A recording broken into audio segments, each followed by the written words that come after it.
चरण कहाँ है आपके प्रभु? जी सर।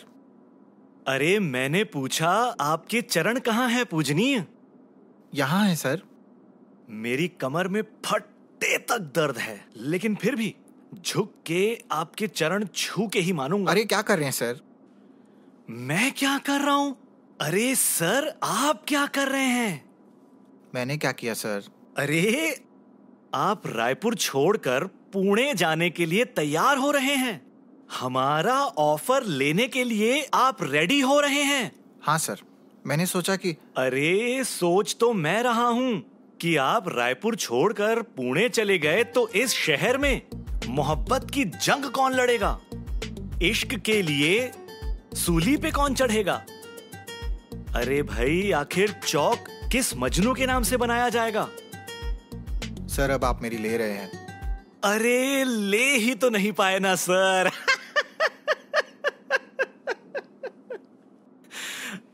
आप तो पहले दिन से ही सिलेक्टेड थे, वो भी हमारे पुणे वाले ऑफिस के लिए। अब रायपुर में रहते तो लेन देन चलता रहता।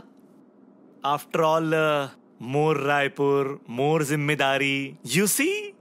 सर पुणे कब से ज्वाइन करना है? अरे बताइए ना सर, पुणे कब से ज्वाइन करना है? एक बात बताऊं दोस्त, आज तो ये फोन तुमने काट दिया, लेकिन आज से 20 साल बाद जब तुम साहू एंड सन्स के पुणे के ऑफिस में अपने आलीशान चैम्बर में लंच के दौरान जब अपना टिफिन खोलोगे और उसमें तुम्हें दिखेंगे मूली के पराठे, तब तुम सोचोगे कि 20 साल पहले वो फोन काश मैंने उठा लिया होता। काश मैंने। सर गेस्ट अपीयरेंस में लीड रोल करने की कोशिश मत कीजिए। ये बताइए मुझे पुणे कब से ज्वाइन करना है? बस यही वाला कॉन्फिडेंस चाहिए। 25 अप्रैल से ज्वाइन कर लो।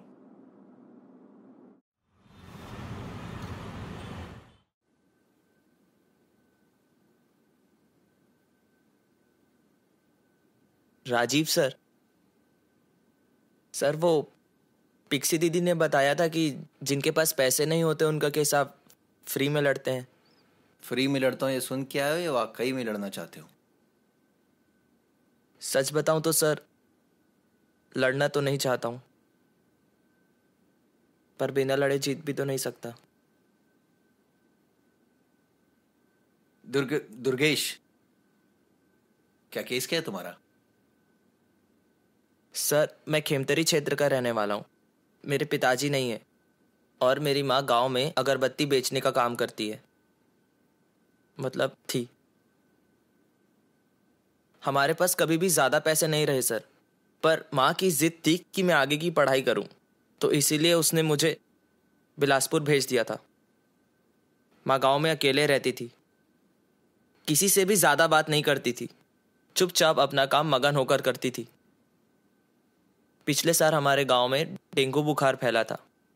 हमारे जिले से भी कई लोगों की मौत हुई थी, पर गांव वाले मानते हैं कि ये जो मौतें हुई है वो डेंगू के वजह से नहीं, बल्कि किसी टोनी के काले जादू के वजह से हुई है। टोनी? चुड़ैल सर, इंग्लिश में विच कहते हैं, जो बच्चों को खा जाती है, काला जादू करती है। अरे ये सब कुछ नहीं होता यार। पर मेरे गांव वाले तो यही मानते हैं सर, और वो ये भी मानते हैं कि ये सारी जो मौतें हुई हैं वो किसी टोनी के जादू के वजह से हुई है। उन्हें 3 औरतों पर शक था, उनमें से एक मेरी माँ भी थी। मैं गांव में नहीं था, पर लोग बताते हैं कि वो कुछ 100-200 की भीड़ थी जो हाथ में मशाल लेकर मेरे घर के अंदर घुस गई थी। मेरी माँ को घसीटते हुए चौराहे तक ले गए, जहां 2 औरतें पहले से थी। उन लोगों ने पत्थर से पीट पीट कर मेरी माँ को मार दिया सर।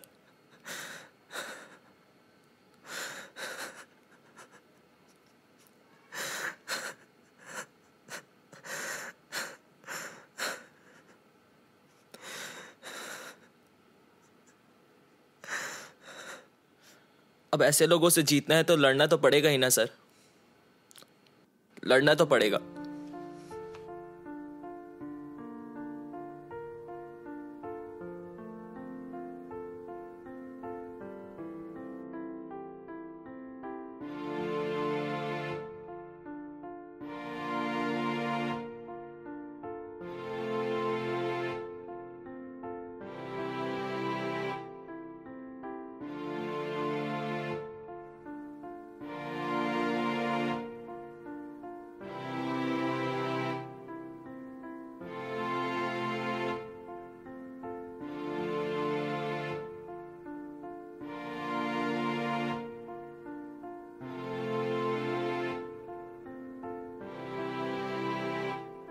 राय साहब, आपने मुझे बुलाया?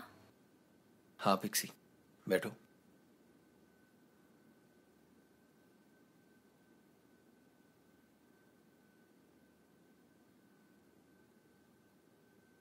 पिक्सी, तुम्हें पता है कि मैं सिर्फ उन्हीं लोगों का केस क्यों लड़ता हूं जिनके पास केस लड़ने के लिए पैसे नहीं होते हैं? मैंने कभी पूछा नहीं और आपने कभी बताया नहीं।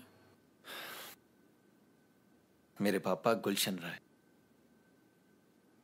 बहुत बड़े क्रिमिनल लॉयर हैं, या फिर ये कह सकते हैं कि स्टेट के one of the best criminal lawyer हैं।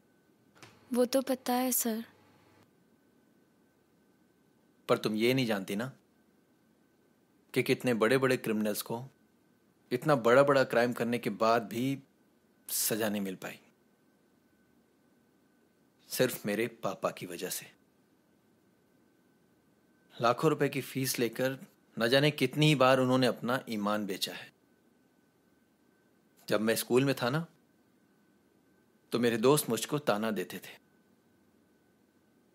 बोलते थे कि तेरा बाप पैसों के लिए क्रिमिनल्स का केस लड़ता है।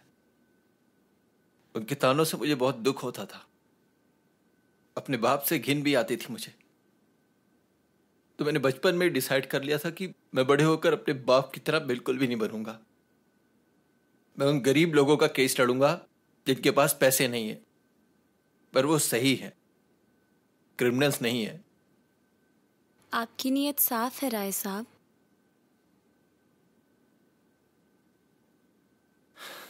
साफ?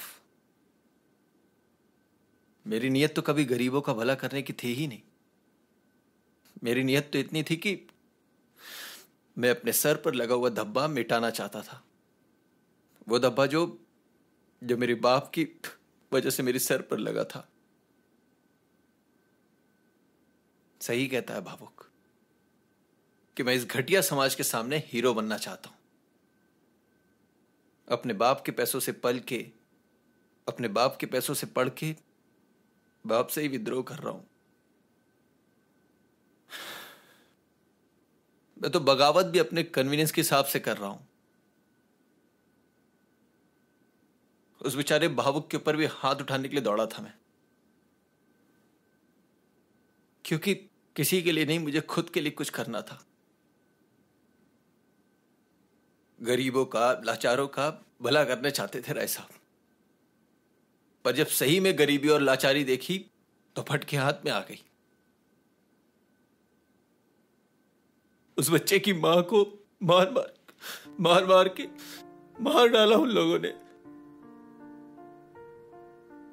कैसे लड़ूंगा मैं इस घटिया समाज से? कैसे लड़ूंगा यार?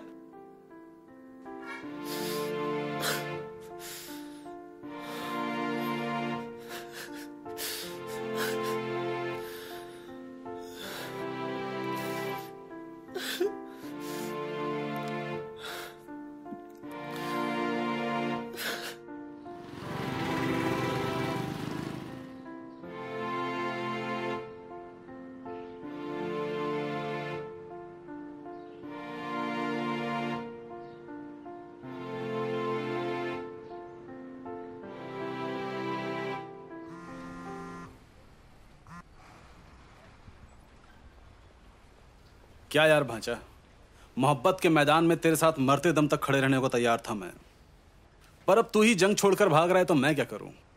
मैं भी चलता ही हूं यहां से। सही कहा था यार तूने, बंदरबाजी की उम्र नहीं रही यार अब। मुझे भी अपने काम पे ध्यान देना चाहिए अब। तो काम पे ही ध्यान देना भांचा, शाम होते होते कामदेव की शरण में मत चले जाना। कुछ भी बोलता है बे तू। तू बता, अब तू क्या करेगा? फिर वही चाय में मिलावट? अरे नहीं भांचा, राय साहब की संगति में रह के अपना भी ईमान थोड़ा जागा है। अब सोच रहा हूं मैं भी कुछ गरीबों के लिए करूं जिससे उनका दर्द कम हो सके। मतलब देसी दारू का ठेका खोलने वाला है तू? हाँ, स्कूल के दोस्तों की ना बात ही अलग होती है। झट से पकड़ लिया ना तो अपने दोस्त के मन की बात। अभी कोई और होता तो सोचता कि मैं एनजीओ खोलने वाला हूं। तो कब निकल रहा है तू? अगले हफ्ते। तो जाने से पहले अगली से मिलेगा क्या? नहीं यार। बढ़िया है, नहीं तो फूट फूट के रोता तो उसके सामने, और वो भी तरस खा के तुझे बोल देती कि रुक जा भाई, और तू ही पड़ा रहता यहाँ पे गलत फहमी का दामन पकड़ के। चल भाग चूतिए।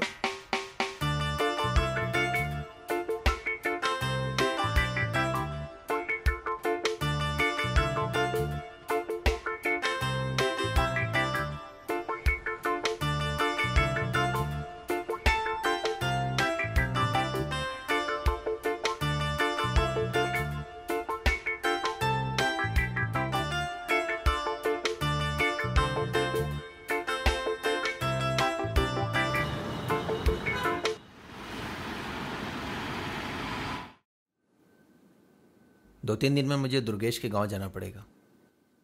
ठीक है, मैं भी चलूंगी। नहीं, वो बहुत डेंजरस जगह है तो मैं अकेले ही चला जाऊंगा। इट्स ऑल राइट, मैं चलूंगी। ठीक है।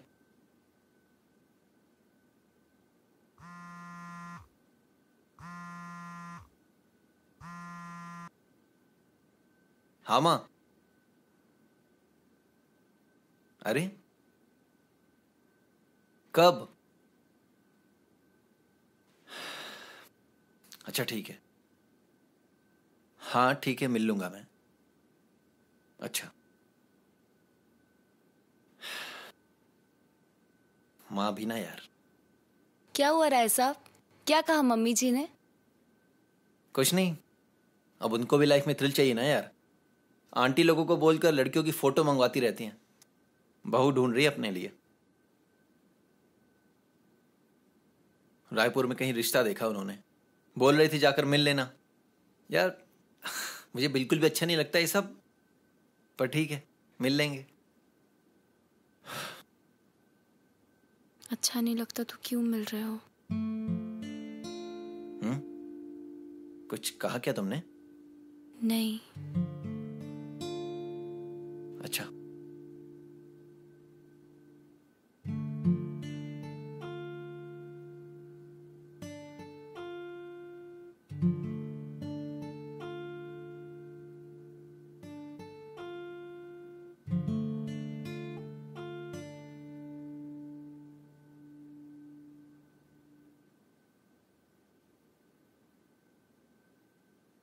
जा रही है तू?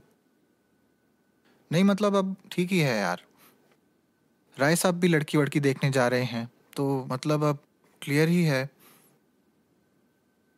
ठीक है यार, जा तू। विपुल, मैं जा रही हूँ क्योंकि आज का काम खत्म हो गया है, पर मैं कल फिर आऊंगी। और क्यों नहीं आऊंगी? राय साहब लड़की देख रहे हैं, इसका मतलब ये नहीं है कि मैं उनसे मिलना बंद कर दूं, यहाँ आना बंद कर दूं। मुझे नहीं पता विपुल की तेरी प्यार की क्या डेफिनेशन है, पर मेरे लिए यही प्यार है। जिसे प्यार करते हो उसकी खुशी में खुश होना और उसे आजाद रहने देना।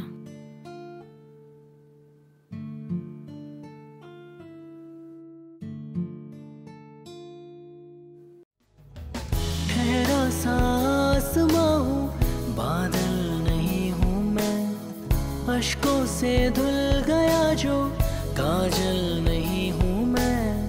थोड़ा सा जिद्दी हूँ पर पागल नहीं हूँ मैं, थोड़ा सा जिद्दी हूँ पर पागल नहीं हूँ मैं।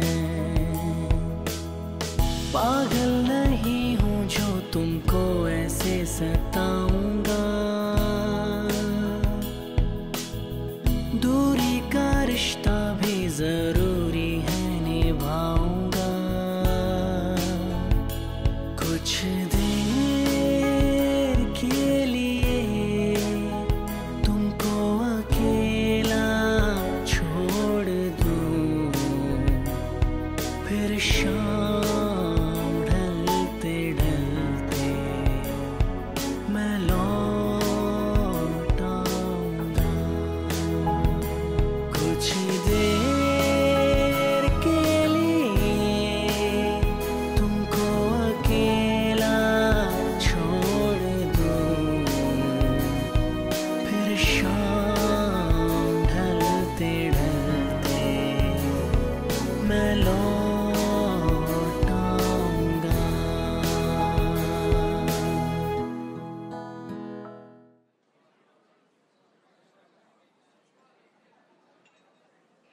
आने के लिए थैंक्स। मेरा फ़ोन उठाने के लिए थैंक्स। तुझे याद है क्लास 12th में हम स्कूल की पिकनिक में अमरकंटक गए थे? हाँ, बहुत ठंड थी, कैसे भूल सकती हूँ। 17 अक्टूबर 2010। तब मैंने पहली बार तूने मुझे आई लव यू कहा था ना? और तूने क्या कहा था? सोच के बताऊंगी। पर तूने कभी कुछ बताया ही नहीं। हाँ नहीं बोला तो मुझे लगा शायद ना भी नहीं है। पर तेरे कुछ रिलेशनशिप्स मतलब मुझे समझ जाना चाहिए था। और ऑनेस्टली शायद मैं समझ भी गया था, पर दिल नहीं समझ पा रहा था। अरे नहीं, इतना फिल्मी भी नहीं हूं मैं बस ये कहना चाह रहा हूँ कि मैं बहुत सेल्फिश रहा हूँ यार। मेरा दिल ना टूटे, मुझे मेरा प्यार मिल जाए, रिया मेरी हो जाए, मैं I made it all about my self यार। मुझे लगता था कभी ना कभी तू हाँ जरूर कहेगी, मुझ पे तरस खा के ही सही। कितना इमेच्योर हूं यार मैं। विपुल, मैं यही चाहता था कि तू मुझे समझे। मैंने तुझे समझने की कभी कोशिश ही नहीं की, ये जानने की कोशिश ही नहीं की कि तू क्या चाहती है। बस यही चाहती हूँ कि तू दोस्त बना रहूं। साला वो भी नहीं बन पाया। लोग प्यार में पता नहीं क्या क्या बन जाते हैं, पर दोस्त नहीं बन पाते। पर अब मैं अच्छा दोस्त बन के दिखाऊंगा। सुन, मैं पुणे जा रहा हूं। मेरी नई नौकरी लगी है। तुझसे दूर जा रहा हूं।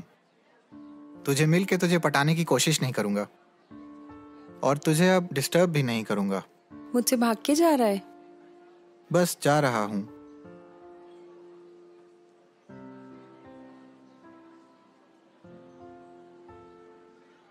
देखना, अभी भी मेरे अंदर का शाहरुख चीख चीख के कह रहा है कि तू लास्ट सीन में एयरपोर्ट आएगी और मुझे आई लव यू बोलेगी।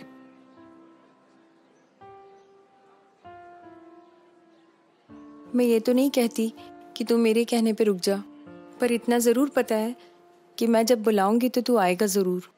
नहीं बॉस, नई नौकरी को लात थोड़ी ना मार सकता हूँ। तू ऐसा कर सकता है, मेरे को तेरे पे पूरा भरोसा है।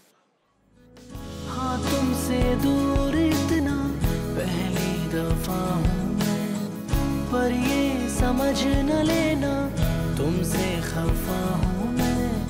मुझसे आजाद हो तुम, तुमसे रिहा हूँ मैं। मुझसे आजाद हो तुम, तुमसे रिहा हूँ मैं। अक्सर तन्हाइयों में तुमको याद आऊंगा, लब पर तुम्हारे गीत बन के गुनगुनाऊंगा। कुछ देर के लिए तुमको अकेला छोड़ दूं, फिर शाम ढलते ढलते मैं लौट आऊंगा। कुछ देर के लिए तुमको अकेला छोड़ दूं, फिर शाम ढलते ढलते मैं लौट आऊंगा।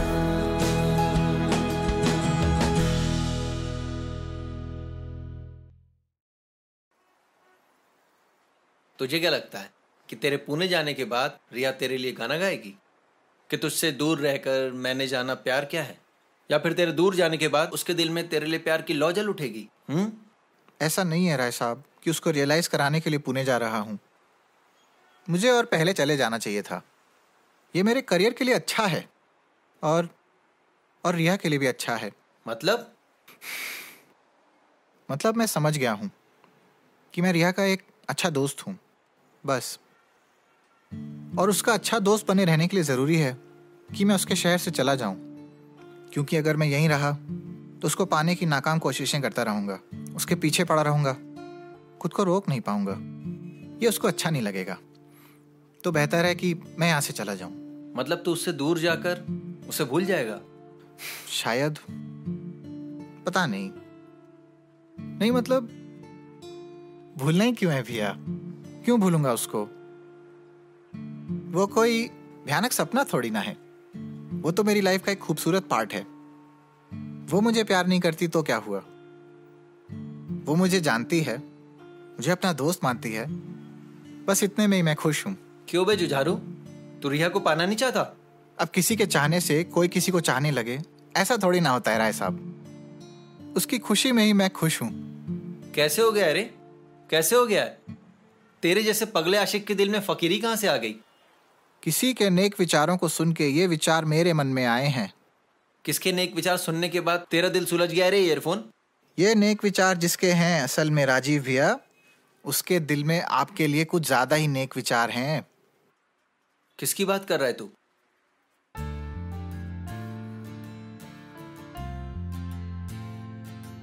यही तो गलती कर दी ना इस दिल जले ने। अगर अगली ने इसके साथ कोई बात शेयर की थी तो ये सोच के ही की होगी ना कि ये किसी को नहीं बताएगा। पर इसने तो जाते जाते मेरे दिल में 5000 की लड़ ही सुलगा डाली।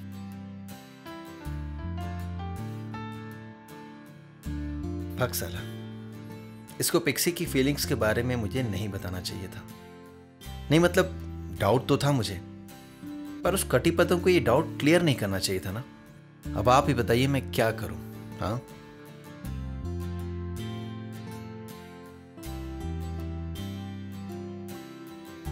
क्लास 12 में मेरे क्लासमेट्स मुझे एक सुची नाम की लड़की के नाम से छेड़ते थे। कहते थे कि सुची मुझे चाहती है, मुझसे प्यार करती है। और उन सालों ने मुझे इतना छेड़ा कि वाकई में सुची को चाहने लग गया था। पर यार वो बचपना था। अब ऐसा थोड़ा ना होगा कि वो झुमरू मुझसे कहेगा कि पिक्सी आपको चाहती है तो मैं भी पिक्सी को चाहने लगूंगा। एक मिनट, कहीं मेरे दिल में भी पिक्सी के लिए कुछ? नहीं, ऐसा थोड़ा ना होता है। पर यार मैं उसके बारे में सोच के इतना मुस्कुरा क्यों रहा हूं? कहीं सच में? नहीं, अरे साला ये प्यार नहीं हुआ, पेंडेमिक हो गया। कहीं उस झुमरू विपुल की बीमारी मुझे भी तो नहीं लग गई? अरे नहीं, ऐसा थोड़ा ना होता है। अब आप ही बताइए, ऐसा हो सकता है क्या?